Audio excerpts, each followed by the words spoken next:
welcome everyone to our first to our first family history lecture for spring 2026. We have just a few things to go over before we get started. Firstly, we acknowledge that the Boston Public Library Central Library stands on land that was once a water-based ecosystem providing sustenance for the indigenous Massachusetts people and is a place which has long served as a site of meeting and exchange among nations. We are committed to land acknowledgements for all locations at which we operate. We reaffirm this commitment to set the context for our planning, deliberations, and public engagement will take place from the spirit of welcome and respect found in our motto, free to all. So as you may have heard at the beginning here, this is being recorded. Everyone who is registered will be getting a link to the YouTube recording on our channel once it's ready, which will hopefully be in a few days. They'll also be getting a follow-up email from me tomorrow that will include links to the handout as well as chat transcripts. And I'm going to put a link to the handouts in the chat right now for anyone who hasn't gotten it yet. So some of you may have noticed already, the chat box is open. If you would like to say hi and tell us where you're joining us from, please feel free to, but you don't have to. All chat messages during the presentation, as well as the Q&A period, should be related to the topic of the presentation. And this includes all questions, comments, and any resources that you may want to share. We also ask that you please be respectful of our guest speaker, myself, and all other attendees. I will do my best to make sure that we get to all of your questions during the Q&A period. However, if we don't get to your question before the program ends, you can reach out to us afterwards and we will hopefully be able to help you out. Our guest speaker tonight is Carol Klingen. She is a board member at the Jewish Genealogical Society of Greater Boston. She has worked tirelessly to preserve and rehome historical Jewish artifacts, ritual objects, and architectural structures. She also serves on the Weiner Family Jewish Heritage Center's Advisory Council, as well as being a board member of a number of other charitable organizations.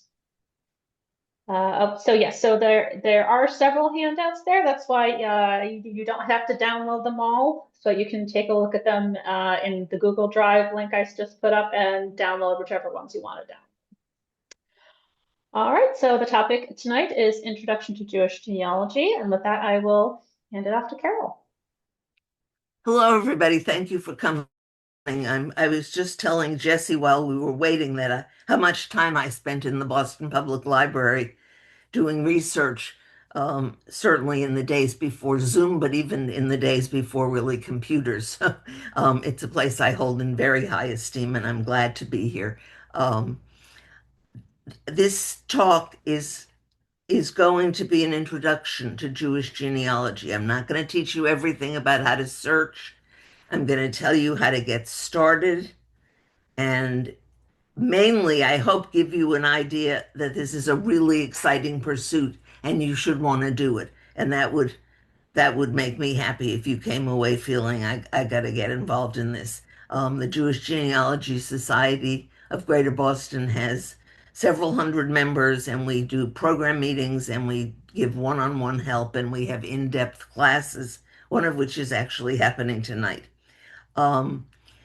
I tend, when I do my talk, to give examples of my own research to give some flavor to it. I'm not just, from the very beginning, it wasn't that I was just interested in the names and dates of people, but I wanted to know, why did my grandfather apply for a passport twice?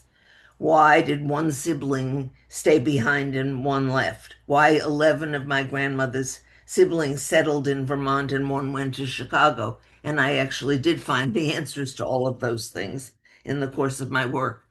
So these are the two main things I want to tell you. You can find out a lot, even if no one remembers. We call it the genealogist's lament. There's never a time I talk to people that somebody doesn't say, if only I'd asked my grandfather, because there's so much that you could have known easily and now you have to work at. And the other message is that there's a lot of material out there that's pretty easy to find, both with and without the internet. It's a lot easier than it used to be. And so it's quite satisfying. When I first started, I was working on my father's family, and there were 12 children in that family in his mother's generation, and I said, I want to find out who all those 12 children were and what their order was, and the name and place, the name that they used to have because it was not Brown, which is what they were using, and the order and name of the children. And a year later, I had a reunion for 180 people, and I knew all the answers. So that should give you inspiration to follow that path, I hope. Where do you get started? I ask every relative who might have any information. Don't delay, do that now. Gather any documents you have or can find. Write down everything you know. And so you're laying out what is the task you're going to have.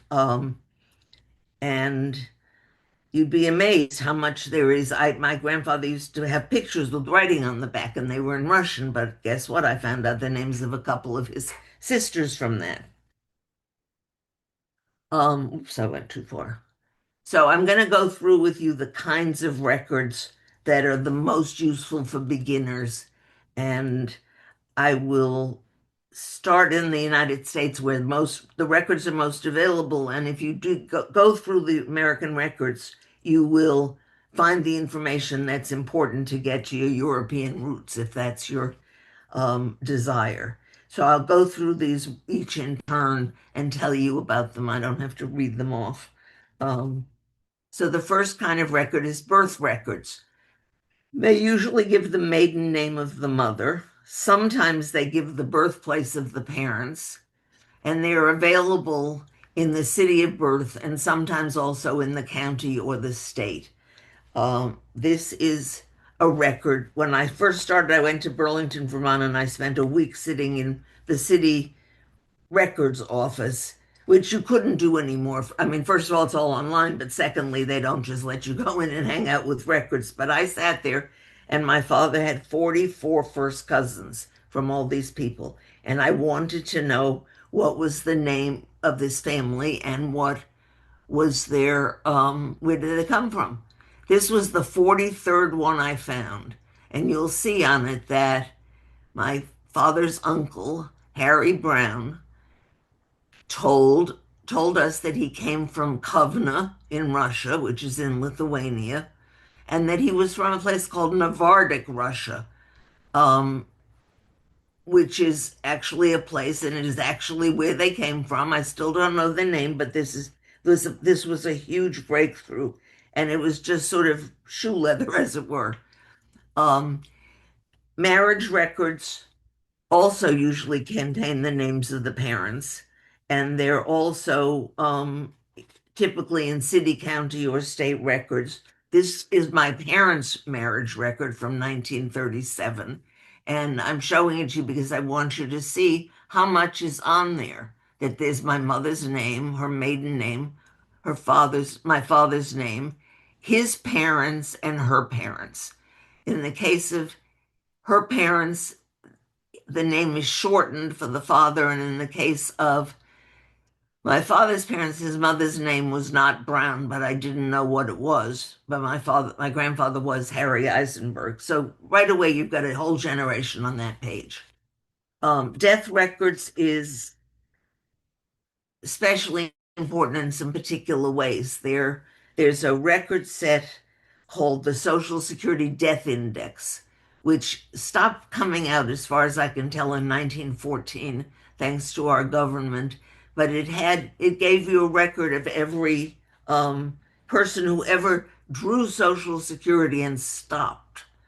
So that's what it really is the cessation of records. And it's a wonderful place to look if you have anybody that before 2014 who died, because it tells you when they took out their record, their social security number, where they took it, where were they last drawing the one of and the month and date that they died. And that's phenomenally interesting to be able to do on your computer. Death certificates is obviously another one. And again, that gives the information about parents, spouses, sometimes as a child who's an informant. There's a lot of information in newspaper death records and obituaries. I use them all the time. One of the things they're really good for is if somebody, if a person, say your father's sister, it wouldn't be somebody farther apart, but got married and you don't know the married name, that's going to be in the obituary. Funeral home records, sometimes you can get depending on privacy laws. And the last one is cemetery records. And there's a Jewish bonus for cemetery records, which is that most Jewish graves, even today, give you the name of the father. Um, and that, again, there's a generation. So this is a death certificate for an aunt of my father's who died in a fire. And there it tells you, well, you see over there, it says her father's name is Julius Brown. Her mother's name is Bessie Kantrowitz. Now, again, Brown is not the right name, but guess what? Bessie Kantrowitz, that was her maiden name. And her brother-in-law is the informant, so there's so much information on here. And it also usually tells you where the grave is, and it does, so that if you want to go look at the grave or look it up, you can find that. Census records are taken every 10 years. I'm sure you're aware of that even in current life. Since 1790, they've been taken, and they are available online today for every 10 years since 1950, except for 1890, which burned in a fire, and which is a really important year because it's right at the height of the huge Jewish immigration to this country. Um, I say here Ancestry has an every name index for every census. I talk a lot about Ancestry because it's sort of the prototype for how to do searches. It's not because I'm telling you you have to join us, the only place that is of any use, but it's very convenient, and I'll talk about it when I get there. But I don't want you to think I'm here promoting Ancestry. What you might find on a census record is a whole household of people, the birthplace, and some of them, especially 1920, for some reason the census takers put down the country people came from, the year of arrival, the age at marriage, the number of children, the occupation. Now you'll see that those vary sometimes. People always didn't remember what year they came, but it's not going to be 15 years off, it's going to be a year off. So there are a lot of things that you can find on that census record, and we'll look at them. Oh, in fact, here we are looking at one. This is a census from a place in Arkansas, and the man who's got a red arrow is my father-in-law, who was born in Arkansas, even though he grew up in Oklahoma, and his mother came from Texas. And there was a huge mystery about him, which I don't have time to tell you, but it's things like this give you the clue. If somebody is born in a place that's not where he lives, that's something to look into. This is the other side of it. They're big, huge. Holding my hand. Oh, I don't know if you can see me, but they're long sheets of paper, and they went around by talking from door to door with them by hand. And there's where you see that my father-in-law um, came from Arkansas, which is really interesting. Um, this is another census. Did I skip one? Yeah, this is another census that is way down near the bottom of the page. I don't have an arrow, but there's my mother's family, including my mother, in Chelsea in 1920. And living there is my grandmother's brother, who had that same name, Parchel. So again, you're going to start to see something about people's lives. And that's the other half of it. And um, something that's really important there, you haven't got an arrow, but about two-thirds of the way down the page, where this family is my oldest aunt was born in Pennsylvania, although my grandparents came to Massachusetts and lived here all their lives. But why is she in Pennsylvania? There's a whole other story. And all of these things are interesting. Um, the next thing I'm going to talk about is immigration and naturalization records. This is the point at which you're going to flip when you're working from, hopefully, from what you're looking at in the United States, hopefully to something about the place of origin of your family. Naturalization records are at the National Archives. There's one here in Waltham that covers all of New England, and sometimes they're also in a city or state court. And I'm going to show them to you because you'll be surprised at how much information is on them.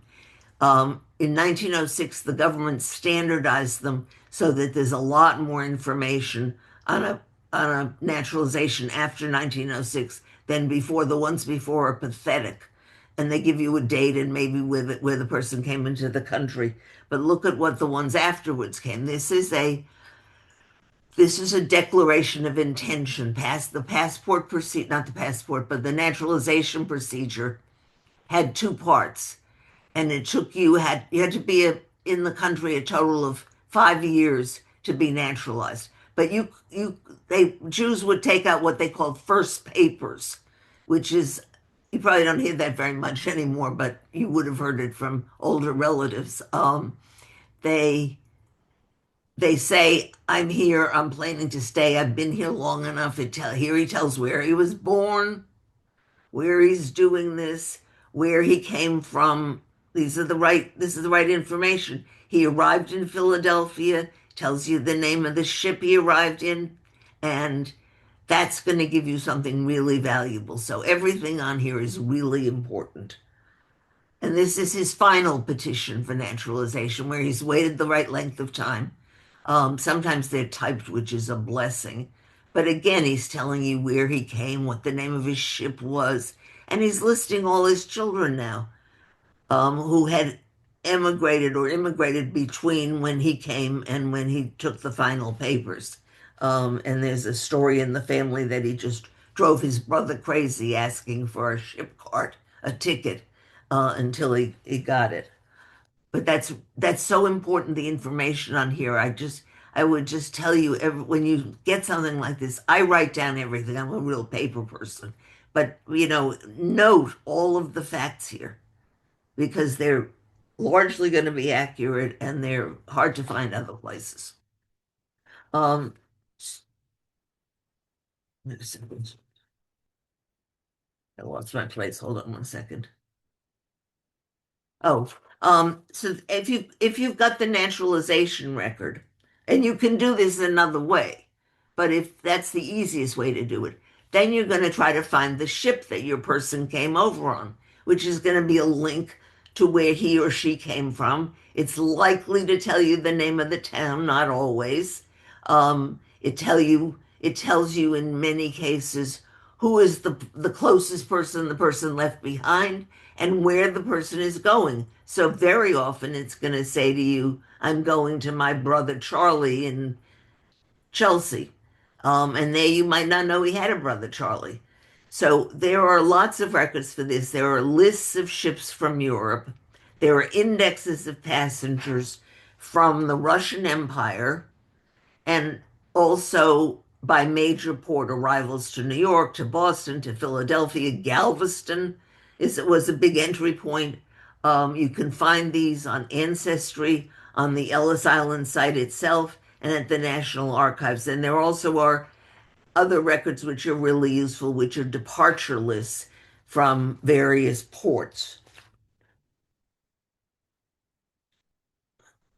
Well, am sorry, I keep thinking I hit two. So this is an abstract of one. I'm going to show you what the real record looks like in a minute. But I was looking, remember Kantrowitz? That was my great grandmother's maiden name. And here I looked for a long time, but here is her brother, her two brothers. And these people came in 1888. They came actually before my great grandmother did. And it tells you the name of the ship so that you can then look up the ship record. This is what a ship record looks like. This is my great grandfather whose name is highlighted down there, and he came sailing from Bremen in 1912. And it's hard for you to read this. I don't expect you to be able to read it, but it tells you where he's going and where he came from. And again, it says he came from Yekaterinoslav. It's in the near the bottom, which is a real place that's now called Dnipro. Um, this is the other half of that. Oh no, this is the other one when his wife and my grandmother come. And again, you can't really read this, but it tells you things that I have told you already, but that I maybe found out on here. And there was my grandfather, who actually came in the name of his cousin who bought the ticket. His name was Gorovatsky, but the cousin was Lilovsky. And he was a barber, and he absolutely was. And he's telling you whom he left behind. And there's more over there. Then there are some miscellaneous records that are important. One of them is city directories, which is one of my favorite records. I was telling Jesse before that I used to go sit in that microfilm room for hours on end looking up city directories in various places. I'll show you an example. There are real estate and probate records that you can get in the county court. And just for Boston, there are landing cards for the Hebrew Immigration Society, which is an organization that still exists and is still helping settle immigrants. They used to meet ships, was a Jewish organization, and they would find Jewish passengers and help them. And there are files for that. And in Boston, not every passenger had one, but if they did, there's a file for it. This is a city directory, which is there's a huge collection of them at the BPL, huge. And they you can't imagine how many places they're from. And what it was like was sort of a pre-telephone book where some company would go around and find everybody who lived in every single place and list them all alphabetically. And sometimes they'd list not only um, the residents, but the place of business. Sometimes they listed other people in the household. I have this here because one of my father's sisters told me that the family, this Brown family, came from North Adams, which is totally not true. They didn't come from North Adams at all. But I have this page just to remind myself, but also to show you the kinds of information that you get on there. In fact, they had gone to Albany. Oh, remember my Anna Brown, who was the one who had a fire, had died in a fire in her sister's house? You can't read this, but when I was in Burlington, I thought to myself, gee, that woman died in a fire. I wonder if that's something that would be in the newspaper. And I had the date from the death certificate, so I went and I looked up the um the date, and there was a whole big article about it because it was a big deal, and it tells you all of how it happened and everything.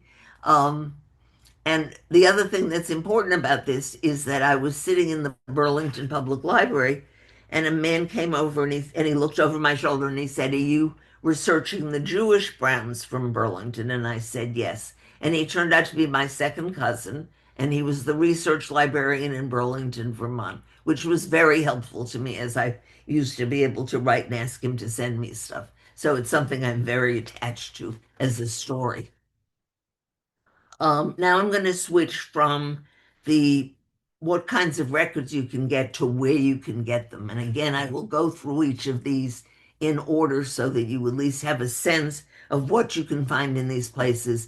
And we're very well positioned here in Boston. I imagine there might be people from other parts of the country, I oriented this to Boston, and not everybody has a National Archives right in there, 10 miles from downtown.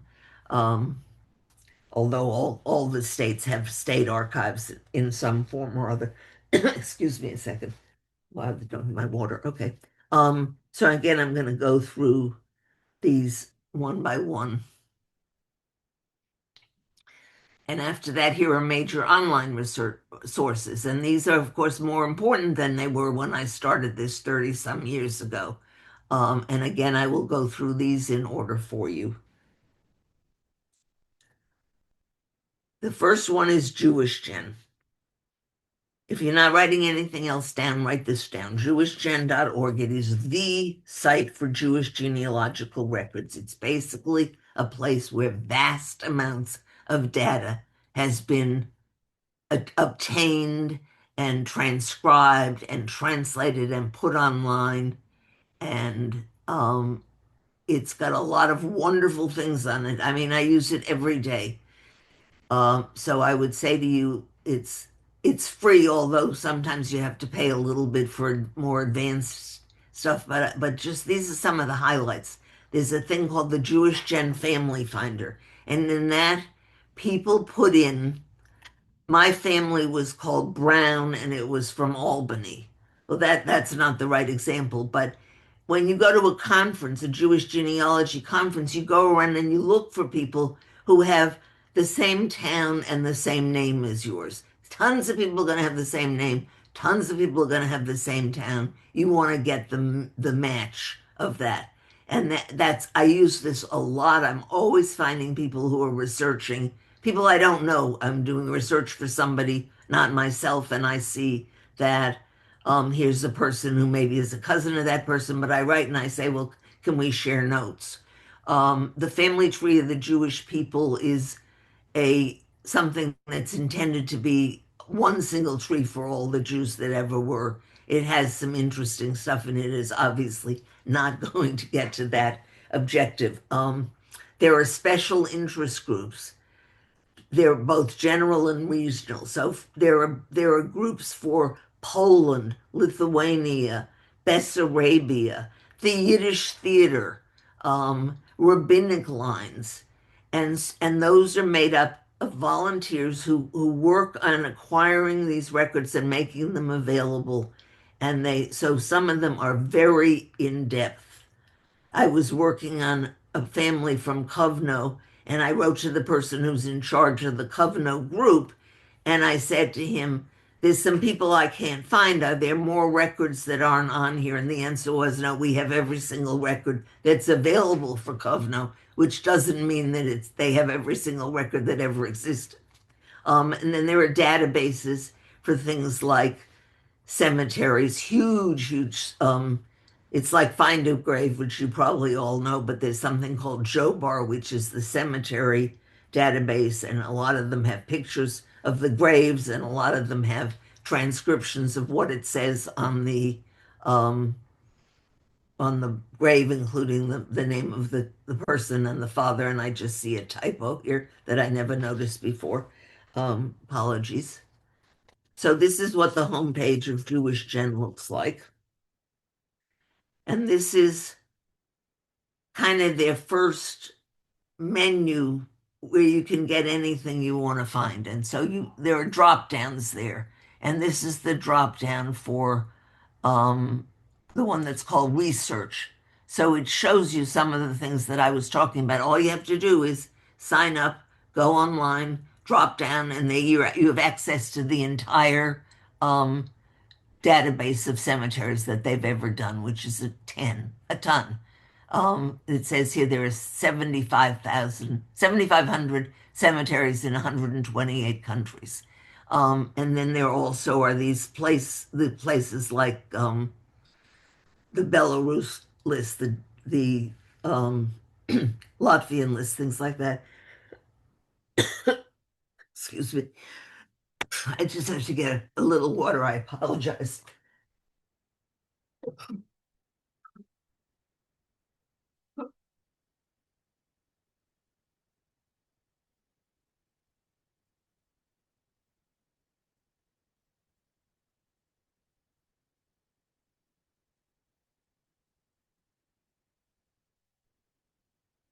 I'm very sorry. I usually think of that before and I didn't.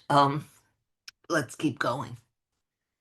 So here I'm just looking up my grandfather's name, the one that he took after he shortened his name when he got here. And so I just put in his name. What do you have in the whole of Jewish Gen for his name? And look at all the things that came up. Some of them are for my family, others are for other families related or not related. But it's that easy to just jump on and start to look. Here's I'm looking for something in the family finder, which is where people put in the name and the town. And so I put in my grandmother's maiden name and the town they came from, which is what it's called now. And I see all kinds of hits for different places that I can hit, that I can find things. And I'm just showing you some of the main databases here. Um, the Jewish Advocate was a newspaper in Boston until about in the early 2000s, I think, but from early in the immigrant period. And there was lots and lots of local information there. It's online. The Boston Public Library has it online. If you are a member of the Boston Public Library, you can access it remotely with your card number, uh, and it's extremely valuable.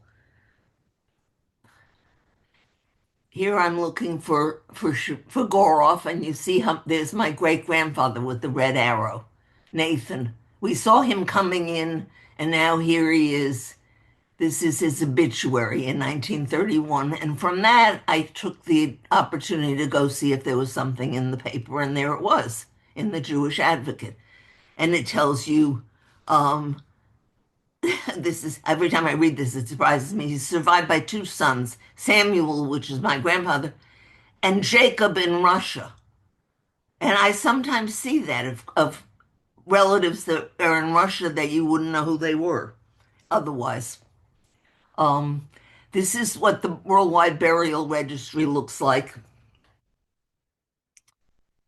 So I put in a name and a place. I was working on my best friend's family, and they were from New Orleans, originally from Germany. But I look and it shows me all the things, all the graves that are for that family in New Orleans. And it says here no image available, but it gives you the dates. And a lot of times they are available. And in fact, you see that there's a comment that a large stone holds inscriptions for some of them. This is this is my personal pet because I'm the one that put it on there. They're memorial plaques. It's very common for Jews to this day to put up memorial plaques for their ancestors. And they're called Yortzeit plaques because they mark the date on the Jewish calendar in which the person died. And annually, that's an opportunity, it's really an obligation to remember that person and say special prayers. Um, and so I went around the whole state of Massachusetts and got 80,000 pictures of memorial plaques from Massachusetts. There aren't as many in other states, but there are a lot. It's a growing list. So here I went to the memorial plaques and again put in Goroff, and they were all my family. Um, and Oh, I was going to tell you something, but I can't remember. Oh, one of them was in a different place. It doesn't show it on. Oh, Quincy, because I was in Quincy at that synagogue, and apparently my um, mother's brother had put up a memorial plaque for their mother, in addition to the ones that went up in Chelsea where they lived. This just shows you some of the many databases for the different places, and you're going to spend a lot of time in these if you can. If you can pin down the name and the place, there's an opportunity to find a lot of ancestors in here. Um, so that gives you, that's really important, and I can't stress it enough.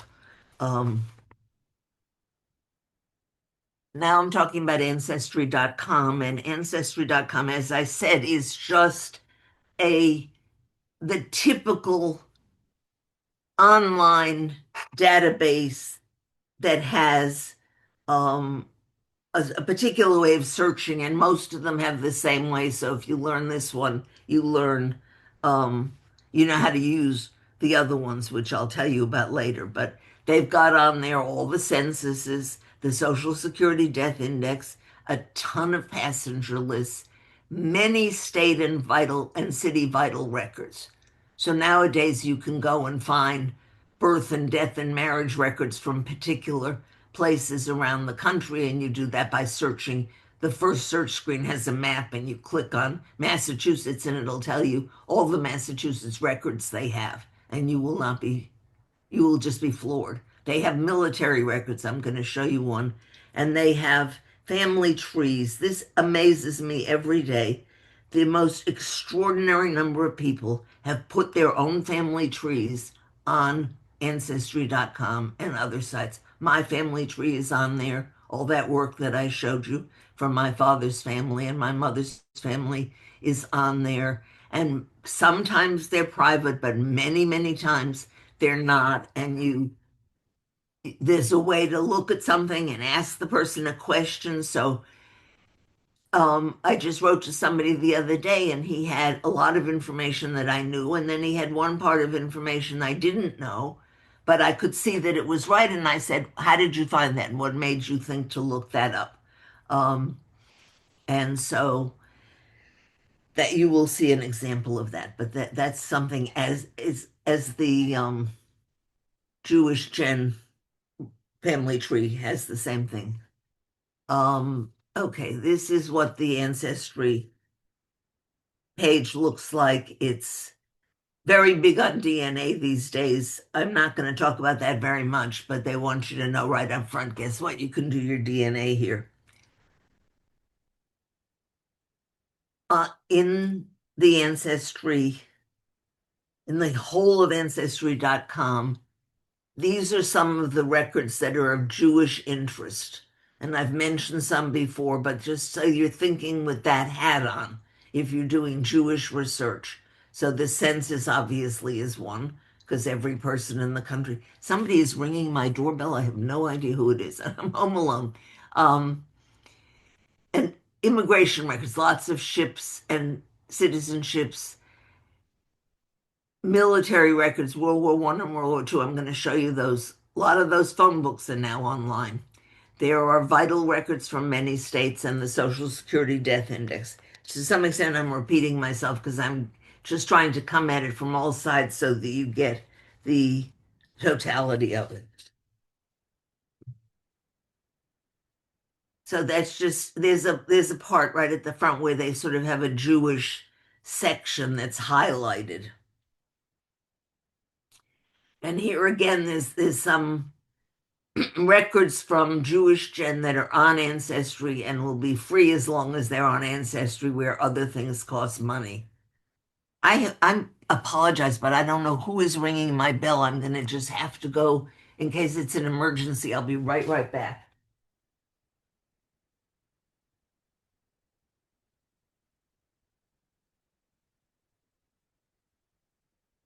My God, oh, please.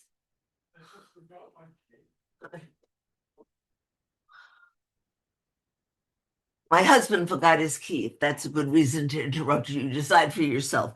Um, so um, I have to catch up where I was. Oh yeah, there are all these records on from Jewish Gen, also on Ancestry. And of course, there are people doing Irish research, Polish research, German research, with equal fervor and equal wish to find out their ancestors. Um,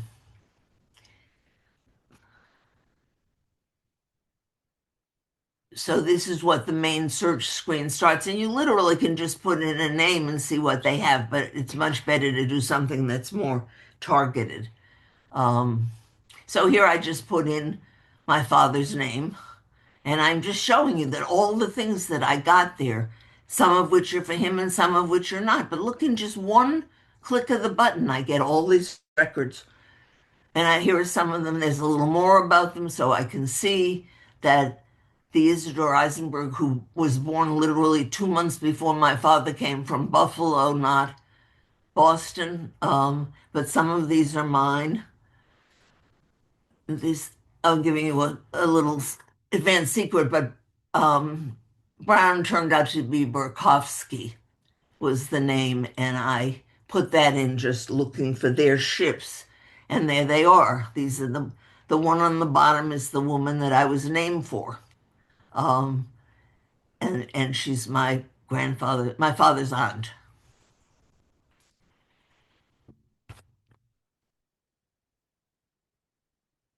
The the Hamburg departure lists are really important because 5 million people left from there, which is more than half of all the Jews who came to this country in that period of time. And almost all of them are digitized, and you can look them up.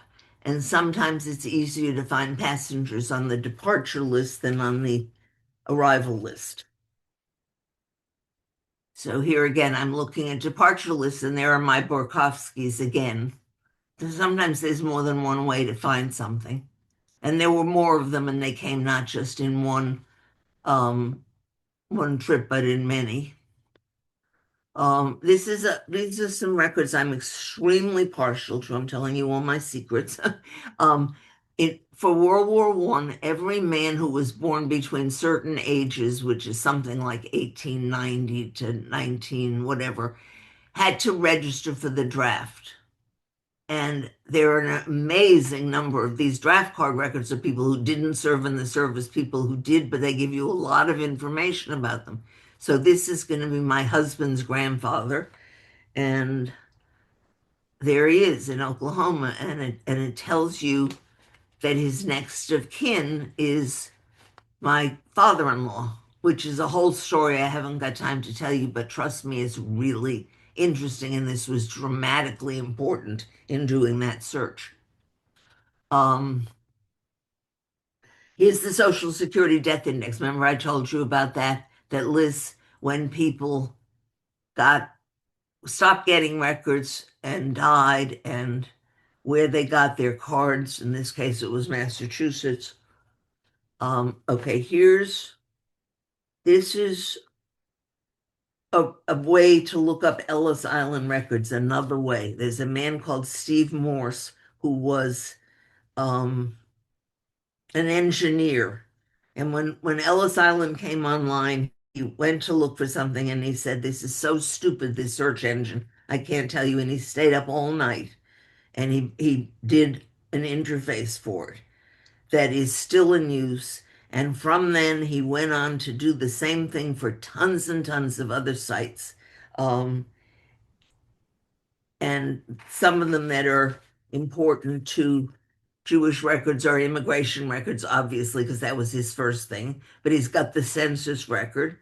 He's got vital records for New York City. He's got birthdays and public records. I mean, here, I'll show you what it looks like. That's just a few of his, they call them one-step web pages. And they're all de designed to let you look up particular things. Of Ellis Island's most famous, but you can use it for a whole lot of things. There is some more. He's just prodigious. He won a Lifetime Achievement Award for this. Um, there's a This is the Italian Genealogical Group, which is in New York and did us all the great service of indexing every single birth, marriage, and death record in New York City from up until 1948. And so I was looking for somebody that we saw in the census before, and it tells me when he got married and what the certificate number is, which allows me to go look for that. When I did this, you would have to go look for by writing away for it. Nowadays, they have historical vital records from New York online, and I can look this up in 5 minutes and find these people. And it tells you who the bride is. It's a wonderful thing. At the moment, it's very funny. They're doing some kind of renovation of their site, and so they refer you to the German Geological Group, which apparently did the same kind of thing and has the same kind of finding aids. And here it is now. I mean, I used to write away and wait for months or weeks to get these things. And here you just put in that certificate number and the date and what borough it is, and you get a record. Um, I do want to say something about FamilySearch.org, which is the Mormon records. They have a huge, huge, huge number of records, billions of records, and they have vast worldwide coverage. Um, so there is a growing list of state records. There's the Social Security Death Index. There are a lot of international vital records. I was doing research for a friend of mine on his grandfather who came from Italy, and there were birth records of this guy in Sicily. Um, they all of theirs are organized geographically. So you look by saying Europe, Italy, Sicily, and the name of the town. They're all kind of backwards, but you learn how to do that. So there's the way that you can search geographically. That's just the main search screen. You say search records, and this is what comes up. This is free always. It is a matter of signing up, and they don't bother you. I've never been bothered by in person. There's a Mormon place in Weston that has these records, but nowadays so they're more and more putting them online, so you don't even have to go to their family history centers. Um, so there's some Italian ones. I got a kick out of that, so I put them in. This is the National Archives. We talked about that. It's a There's a regional center for New England in Waltham. They have the public federal census records. That used to be a really big deal to be able to go and get those, but now they're online on all these sites. So they have a lot of New England-based records, including naturalizations for local courts. And they also have there a terminal that you can get Ancestry and Heritage Quest free when you're there. It's free, but you have to um, go during the right hours. This is Ellis Island, which I showed you what that looked like, and it's the official place to get passenger arrivals. It's sometimes hard to search, so I always recommend go to Steve Morse. This is what Ellis Island looks like. Um, I don't talk about DNA in this, but I do just mention that obviously it's becoming more and more and more of a thing, and it's more and more used by genealogists, including those forensic genealogists who've done such amazing work. And there are tests for male and female lines, and there are tests for what they call Family Finder. That's the one that you see on television where somebody says, I had Lederhosen, but now I know I need to get it killed. People are intensely interested in their ethnicity, but it also allows you to track lines. So this is family tree DNA. It's the only one that has the male and female tests. So I use it a lot, but you can get tests from Ancestry, from My Heritage. There's a lot of um, different places, and you can put these, when you get the results, you can put them on each other so that you can compare them. This is the Yad Vashem, which is the in Israel. It's the Holocaust site, and they have the objective of finding 6 million names and put them there. They haven't gotten them there, but they do have a very, very large number, sad to say. They're searchable by the name and the place. And the mechanism that they use is something called a page of testimony. And here you just search, but oh, look, that's the central. Wait a minute. Right, there's a list of people you would find after you go along through the menu, and there it tells you if somebody put in a page of testimony, and it tells you who did it, because that's somebody, if you're looking up somebody in your family, who's going to be somebody who knew your family enough to put a page of testimony in, and that's what one looks like. This um, this is a database. It's not really a database, but it's a list of archives in Eastern Europe and what records exist in each of them and how to inquire about them. A woman did this after Glasnost, and it's very comprehensive. It was a big fat book, but now it's a website. And that's what it looks like. And you're not there yet if you're just starting up, but there'll come a time when you're going to want to know how to get the records from Warsaw.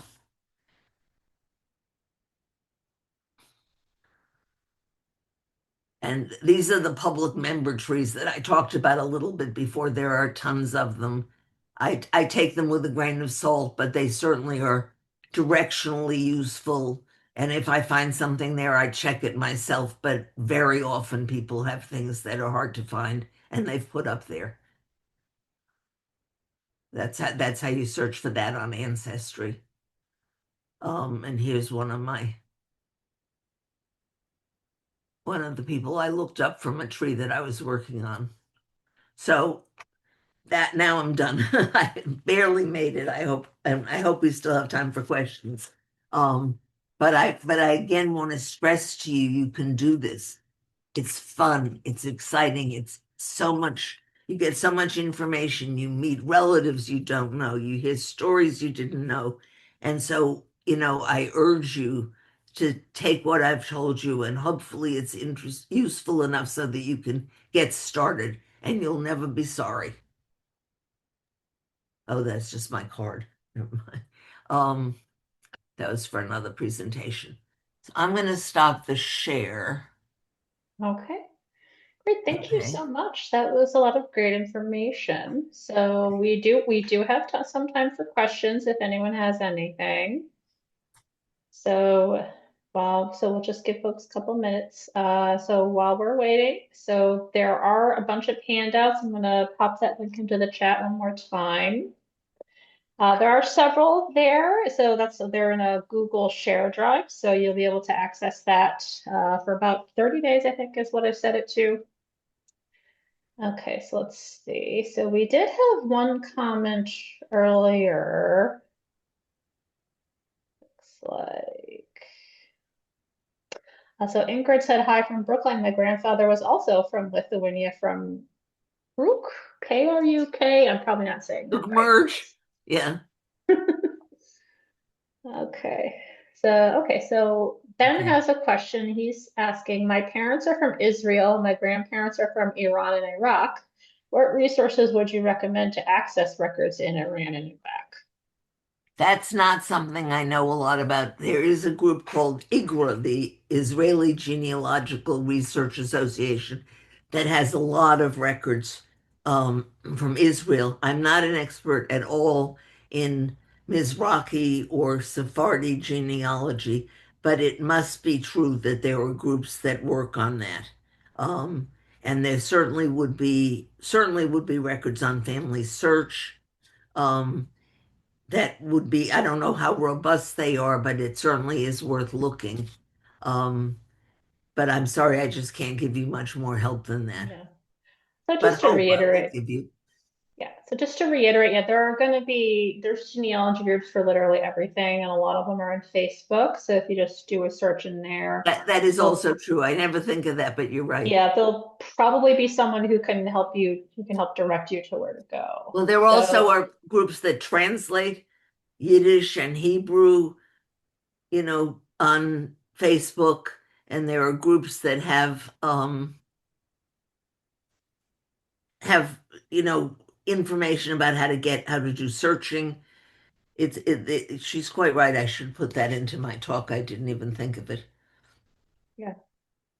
Right, so Deborah just has a suggestion for folks. She says Midwest Genealogy Center in Missouri has access to databases as well with a library card if out of town. So that's something In that hopefully Missouri? that's what it says here. Is it a city in Missouri? Let me see. The Kansas City or Independence. okay. We had our last international conference in Indiana, which has a very, I think it's Fort Wayne, but I'm not positive, that has a very strong library system and help people. It was great. Okay. Okay, Oh, so Shawnee has a question. Any suggestions for finding current city names? My great grandparents came from a town in Ukraine, but either I can't spell it, we have it wrong, oh, or it no longer yes, exists. I do have a suggestion for that. On Jewish Gen, there's a thing called Town Finder. And if you look up a town, it may take you a little bit depending on how far off your first guess is. But when you get it, it's going to, I just printed out one yesterday, but I'm not going to be able to find it. It will tell you about that town, its name in multiple languages, including Yiddish. And, if it's something your family talked about, it's likely to be the Yiddish name. It tells you how many Jews live there at 1900. It tells you what kinds of books and sites are of use for that town. It tells you the family finder people, other people who are also researching that town. So it's just under there, under the second drop down, not records, but the next one after that. I can't remember what it's called. Um, but you can find that very, very easily. And almost always you can find what town it is. Okay, let's see. Also, Wendy has a suggestion. She says, I found the Allison Archives in Germany, which has Yep. Nazi records. Yeah, so there's a link there. Well, those are All that's right. some of the Holocaust Yeah, records. that's what she Besides corrected herself Yad there. Yeah, Vashem, she I said, just saw some Arelson archives yesterday on something I was oh, doing. yeah, They opened those up maybe 10 years ago. It was a very big deal. yeah, I remember that. Yeah. So Nancy Sobel has a question. She says, my brother, who was the family genealogist, was particularly interested in finding out how our paternal great-grandparents, whose last names are both Sobel, are related. I'm Uh, on Ancestry and a few other sites, but I haven't found the info yet. How do you think I should go next? if they're Jewish, I would look on Jewish Gen. If you, especially if you know where they come from, because you're most likely to find there are things like in Russia called revision lists, but they're like censuses, and you see households of people. So that's a way to do it. A second thing is if they happen to have the same father's name, that would give you a clue. If they have children with the same name as each other who might have been named for a common grandparent, that's another thing you can do. It depends on records being there, but the your best shot would be Jewish Gen. Okay, that's great. Let's see. Okay, it looks like that's it at the moment. So we do have a few minutes. Okay. So, here we go. Okay, so Nancy has a follow-up. One of Says my great, one yeah, of my 'cause, great uncle's wives came over to the U.S. in the late 30s. The rest of her family perished in the Holocaust. I know her last name and where she came from. There are over 30 people who perished from that city. How do I find out which ones are her parents and siblings? do you, she lived here? If she lived here, you want to be, No, it says so one of her great uncle's wives came to the US in the 30s and the rest of her family died right, back home. right, but but that wife is going to have a death certificate with the names of her parents on it. So that should tell you if there's anybody on those lists that you're looking at that are the right names. Right. Oh, she just says it's not on her death certificate, Oh so she's well, already tried let's that. see, what else could you do? It's not on her grave either. Her father's name is not on her grave.